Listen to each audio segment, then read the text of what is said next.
When 20-year-old Jack Chen takes a simple photo, he triggers a glitch in the universe that sucks him into a painting from 1920. Suddenly, he's not a student anymore.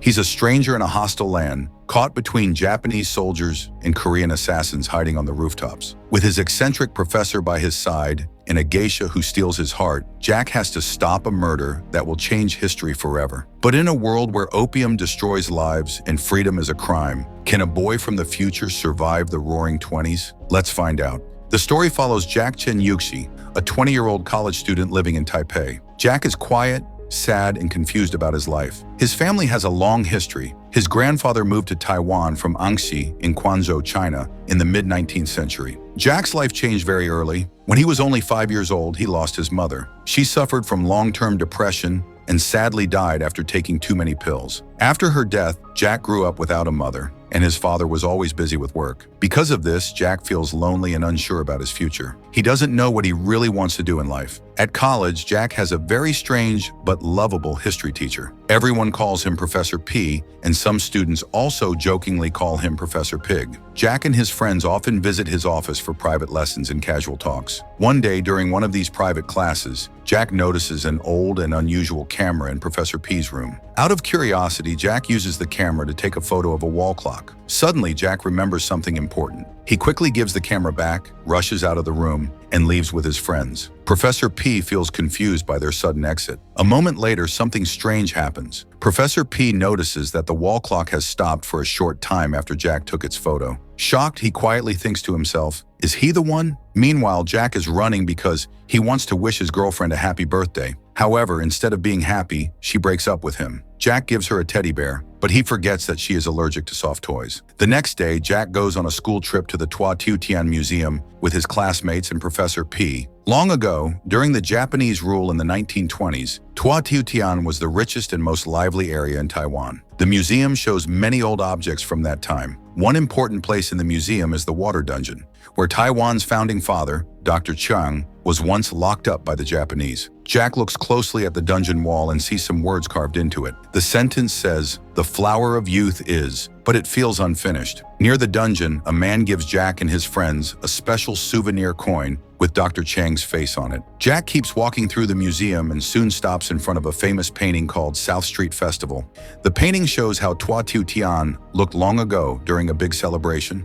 When Professor P sees Jack staring at it, he gives him the same old camera again and asks him to take a photo of the painting. Jack agrees and clicks the picture. Suddenly, time freezes once more. People stop moving, sounds disappear, and the painting slowly comes to life. Before Jack can understand what is happening, he is pulled into the painting and sent back in time to Taiwan in the year 1922. In this new world, Jack meets his friend Black Cat and Black Cat's younger brother. But something feels strange. They don't recognize Jack at all. Thinking he is just a stranger, they drag him along to join a local cultural parade. During the event, Jack gets into trouble with a rich textile businessman named Mr. Lin. Just when things start to get dangerous, a woman named Ms. Ginger steps in and saves Jack. She looks exactly like Jack's mother. Ginger owns a clothing shop and is the biggest rival of Mr. Lin. Jack is shocked to see someone who looks like his mother, but Ginger does not recognize him either. Confused, scared, and emotional, Jack faints. He wakes up the next day inside Ms. Ginger's house. Still trying to understand what is happening, Jack goes out with Black Cat and his friends to explore the streets. At the market, they are threatened by Wensho, the cruel son of Mr. Lin. Later, Jack discovers that a man named Master Pig works as a tailor for Ms. Ginger. Shockingly, Master Pig looks exactly like Professor P. Angry and confused, Jack argues with him, blaming him for trapping him inside the painting. Master Pig denies knowing Jack. Their loud fight catches the attention of the Japanese police. Once again, Ms. Ginger steps in and calmly leads the officers away, saving them. After this, Master Pig finally tells the truth. He admits who he really is and explains that he played a role in bringing Jack to this time. He takes Jack to his theater and promises to explain everything later when the time is right. Jack soon learns that Master Pig is actually Professor P. In this world, he works not only as a tailor, but also as a theater director. While watching a performance, Jack notices a beautiful girl named Rose sitting in the audience. He falls for her instantly. Rose and her friends are geishas, girls trained to entertain people through music, dance, and conversation. To impress Rose, Jack joins the play and takes the role of a tree. As the show begins, he changes the serious love story into a funny one, just to make her laugh. His comedy is so good that the audience laughs nonstop, holding their stomachs in joy. The play suddenly stops when Japanese officers rush into the theater. One officer announces that the Crown Prince of Japan will visit Taiwan in the coming week. Because of this visit, all non-Japanese shows and performances will be banned until he leaves. Professor P and the others refuse to accept this order. They do not want to bow down to Japanese control. At that moment, Rose bravely stands up and starts singing a traditional Taiwanese song. Her song is a clear act of protest against the Japanese rule.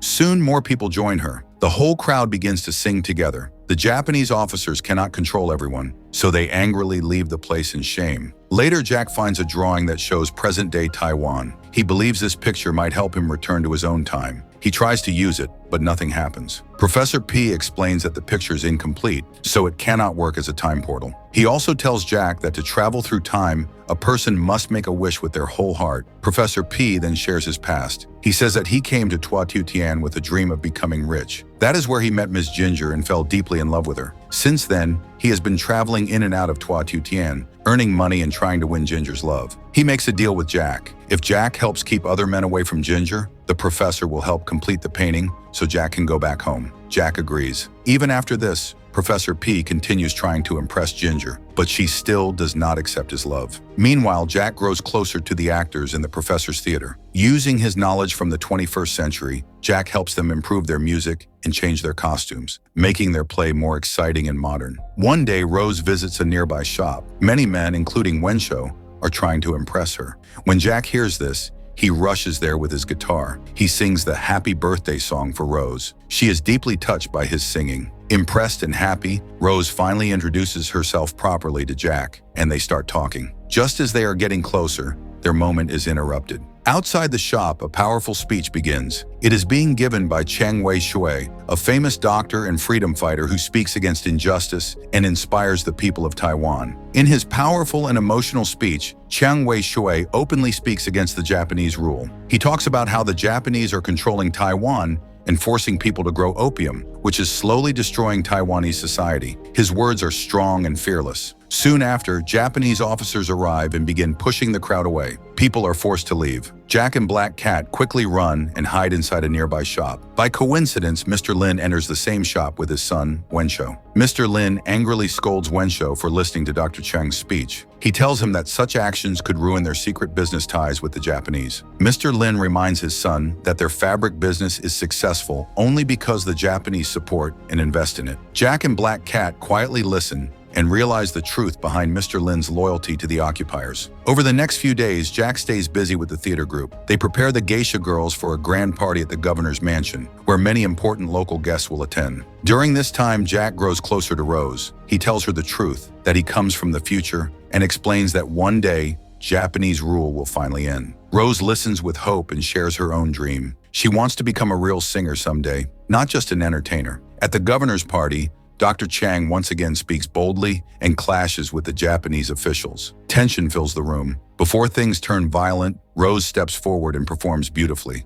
Her song calms everyone and saves the situation. Later that night, Jack pulls Rose away from the crowd, and they quietly explore the large governor's mansion together. When they see guards approaching, they hide inside a water dungeon. In that quiet moment, Jack talks about the future. He says that life becomes so easy and comfortable that people slowly lose their passion. They forget their youth, their dreams, and what truly matters. Moved by his words, Rose picks up a tool and carves the words, "The flower of youth is," onto the dungeon wall. Then she kisses Jack. At that moment, Jack finally understands what true love really means. On his way home later that night, Jack sees Miss Ginger secretly leaving her house. Curious and worried, he follows her and discovers she has gone to an opium club. Inside, he finds Ginger completely with Professor P sitting beside her. This scene reminds Jack of his mother, who was addicted to pills before she died. Filled with anger and pain, Jack yells at the professor for allowing Ginger to destroy herself and forcefully takes her back home. When Ginger finally regains her senses, she opens up to Jack. She reveals that 10 years ago, she lost both her husband and her young son to cholera. The pain of losing her child never left her. She uses to escape that pain, even if only for a short while. Jack listens silently, understanding her sorrow more deeply than ever. Jack slowly understands the truth. The professor needs money so he can buy opium for Ginger and help her escape her pain. Ginger admits that she does like the professor, but she cannot be with him. He keeps disappearing again and again, as if he does not belong to this world. It is also revealed that Japanese rule has spread lies among the Taiwanese people. They are made to believe that if an opium addict stops using they will die. Because of this fear, many people stay addicted. Jack decides to fight this injustice. He promises to help Ginger and all the Taiwanese people who are suffering because of opium. With the help of Chang Wei-shui, Jack starts spreading awareness and telling people the truth. He also forces the professor to burn down the local opium house. This brave action makes both Dr. Chang and Professor P enemies of the Japanese rulers. Soon, Japanese officers come to Ginger's house to arrest the professor. At that moment, Mr. Lin steps in. For the first time, he openly speaks against the Japanese occupation. Suddenly, chaos breaks out. During the confusion, a Japanese officer's gun fires by mistake, and Ginger is badly shot. The officer then gives a cruel order. He tells all hospitals not to treat anyone with gunshot wounds. After that, he leaves to arrest Dr. Chang. With no other choice, Jack takes Ginger to the theater and decides to take her to the future so she can get medical help.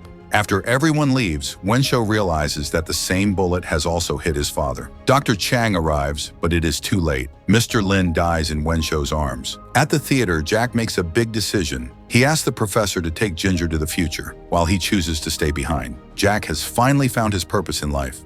Dr. Chiang is arrested for treason, and poor Taiwanese people are banned from appearing in public because of the upcoming visit of Hirohito. Seeing this injustice, Wenshou and his friends join Jack's group. Together, they plan to rescue Dr. Chang. One night, the geisha girls distract the guards. Jack and the boys sneak in and free Dr. Chang from the infamous water dungeon. At the same time, a local opium trader, whose business is being ruined by Dr. Chang's campaign, hires Korean assassins. Their plan is to kill the Japanese prince and blame Dr. Chang for it. Dr. Chang learns about this dangerous plan in time. Even though his life is at risk, he promises to protect the prince, knowing it is the only way to save innocent people and prove the truth. Jack and his friends spread a rumor all over the town. They tell people that anyone who does not come to Prince Hirohito's welcome ceremony will be cursed. Their plan is to gather a very large crowd so the assassins cannot act easily. On the day the prince arrives, Professor P also comes back from the future. As the prince walks toward Ginger's shop, Jack and the professor spot danger. They see the assassins hiding on a rooftop, ready to shoot the prince. Everything happens in seconds. Professor P throws the magical painting toward the bullet. At the same time, Jack and Rose jump in front of it, ready to give their lives. Just before anything terrible happens, Professor P takes a photo of Jack, Rose, the bullet, and the painting together. In that moment, all of them are sent to present-day Taiwan. Back in 1923 Taiwan, Chiang Wei-shui and many Taiwanese people shout for freedom and equality in front of Prince Hirohito's parade. Dr. Chang is arrested, becoming the first Taiwanese person jailed for asking for freedom. After this, the colonial government starts hunting down everyone who supported him. Professor P is now fully back in the present. He prepares to send Jack and Rose back to the past. At this moment, Jack stops Rose and tells her his choice. He says he wanted to go with her, but he likes who he has become. He is brave and a little reckless now. He tells her that the 1920s were her best time, not his. His best days are still ahead. He wants to stay and teach people about their true history. Jack kisses Rose goodbye, both of them crying as they part. Ginger then arrives. Jack hugs her tightly, crying with happiness. To Professor P's delight, Ginger says she has decided to stay with him in the present. Later, Jack walks alone through the TTT Museum. He goes to the water dungeon and reads the words on the wall. The sentence is now complete. The flower of youth is the blooming rose. Jack realizes that he finished Rose's sentence when he was with her in the past. All the happy moments he shared with her come back to his mind, and he finally breaks down in tears. After that, Jack meets his friends and hugs them more warmly than ever before. They sit by the water and talk about their dreams and hopes. The movie ends with Jack seeing a girl nearby who looks just like a blooming rose. He smiles softly. So now, what did you think of this movie? Tell me in the comments. If you liked the video, please hit the like button. For more videos like this, subscribe to the channel. I'll see you in the next video. Till then, bye.